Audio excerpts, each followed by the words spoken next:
As you know, the Microbiology Unknowns project is beginning now.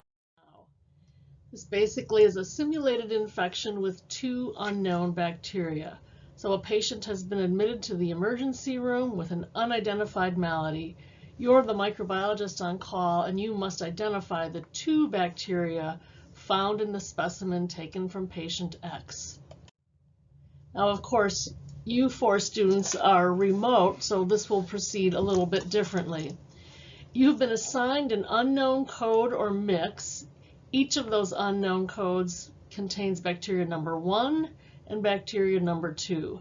And you can see on the screen the list of the 4 different codes: G1R, G2R, G3R, and G4R.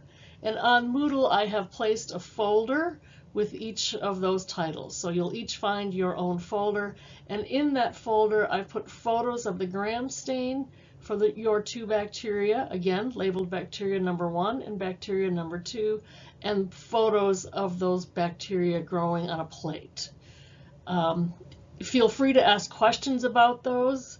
Some of the gram stain photos I was able to take myself through the microscope. Some I had to pull off the internet.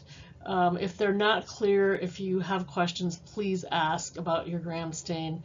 And the same goes with your colony morphology. That's a real challenge to do that from a photograph, so do the best you can. Then, based on your dichotomous key, you'll decide which biochemical test to perform.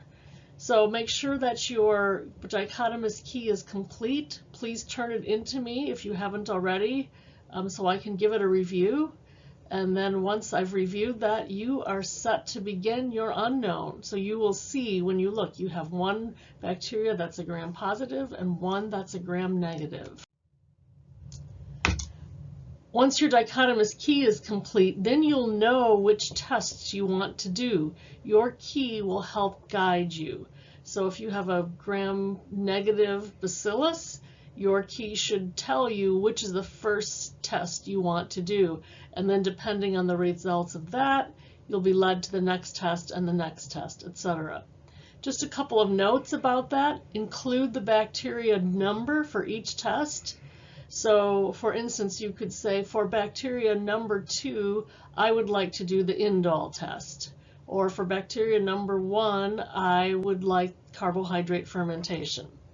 And then I will email you the photos of those test results, usually within 24 hours or less, certainly not more than 48 hours.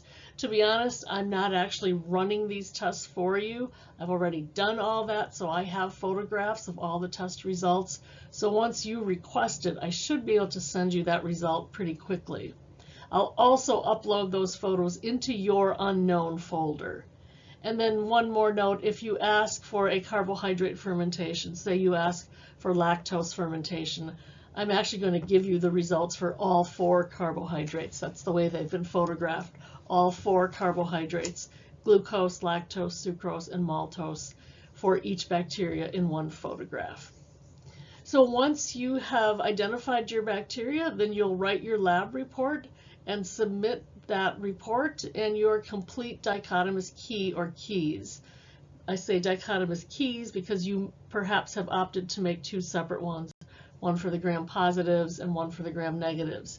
And all of this will be due by May 7, the end of the day on May 7. There's again a folder on Moodle on which you can upload your report.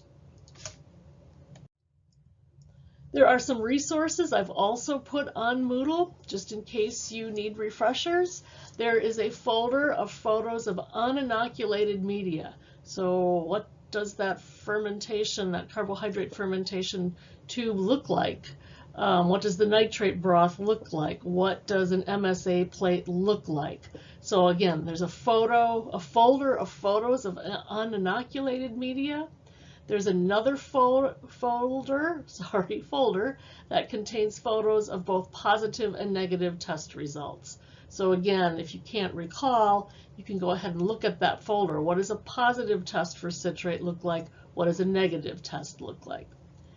In your course pack, you do have, this is Lab 11, the simulated infection with unknown bacteria.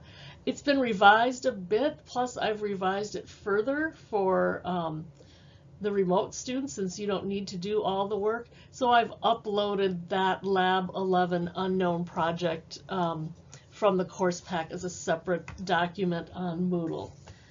Feel free, again, to reach out to me if you have any questions about that. You can ask really any questions you might want to along the way in identifying your unknown. There are things you may be able to determine if you were in lab that you can't remotely. So again, ask questions.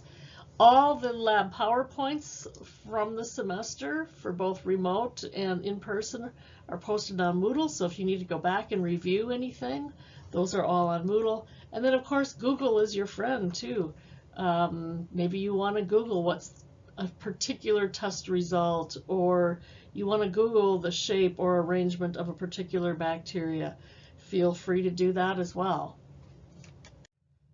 So let's talk about the project requirements. This will all be due on May 7. So the first thing you need to do is include the dichotomous key or keys. Like I said, you can make two separate ones, one for gram-positive, one for gram-negative, or you can combine them into one, but they do need to be legible.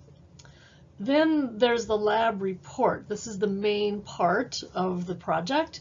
That report needs to include the unknown code and the identity of the two unknown organisms. You can make a table. Table 1 could include the gram-stained microscopic appearance and colony and culture characteristics. In your course pack on page 85, it does show this information in Table 1. Some of this information, as I mentioned earlier, might be difficult for you from photographs, like colony and culture characteristics. So you do not have to make this into a table, but somewhere you need to describe for me, if not in a table, the gram-stained appearance of each of your unknown organisms, and then the colony and culture characteristics. So bacteria number 1, its gram-stained appearance was gram-positive cocci in a staph arrangement. And from looking at the plate, it appears that it's a yellowish colony, something like that. Then table number 2, again, this is in your course pack, and we'll talk about it more on the next slide. But this is a table that will describe the biochemical test that you did, what the results were, and how you interpreted that test. Next part is the body of the report, a discussion and interpretation of results. This typically is a paragraph for each of your organisms. So it would be something like this. My bacteria number 1 was a gram-positive cocci.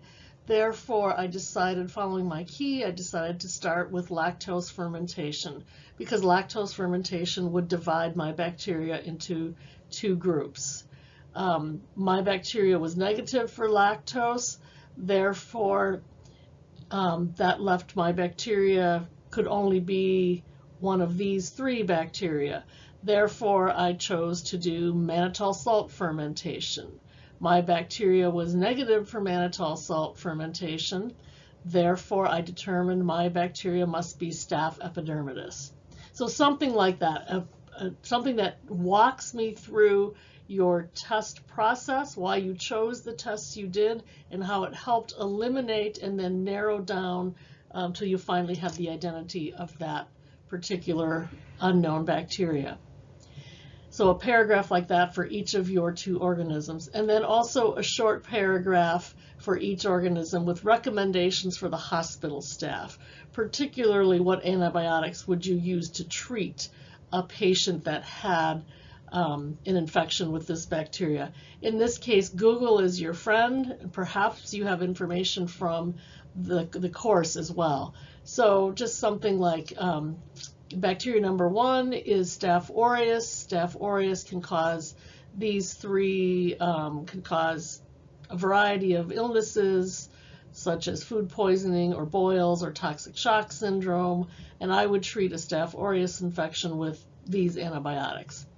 So something like that. Or it could be, this bacteria is not normally associated with disease. So it's unlikely that this bacteria is causing illness in this patient, but if it is, this could be an antibiotic that could be used. So again, we want the gram-stained appearance of each organism, the colony and culture characteristics as best you can, the tests you did and how you interpreted those results in a table, then a discussion of your testing procedure and interpretations, how it led to the final identification, and then those recommendations for hospital staff. Here's that table that I'm describing. Again, this is all in the course pack. So list the tests you did for each of your unknowns, list what you observed, and obviously your observations are coming from a photo. So it could be I chose to do citrate test, the media remained green, therefore it's negative, my bacteria is unable to use citrate as its energy source. You can see that the photos or drawings are optional. If you want to include the photos, you can. Obviously, you would just be sending me the photos back, the photos that I've already sent you. You may do that if it's a technical challenge. You don't have to. So that column's optional. And then the final column has been crossed out, the observations and interpretations confirmed. We've actually eliminated that for everybody. And if you look in the course pack, you will see that that column no longer exists. So whenever you are ready, you can check Moodle, check your folder for your unknown. Again, I've listed those in this PowerPoint, so you can see which folder is whose. And then whenever you're ready, begin emailing me with those test requests. Send me an email asking for the test. And like I said, certainly within 24 hours, you should expect a test result back from me. And feel free to reach out if you want to discuss any of this further. I'm happy to do that, as always. Have fun with the Unknown Project.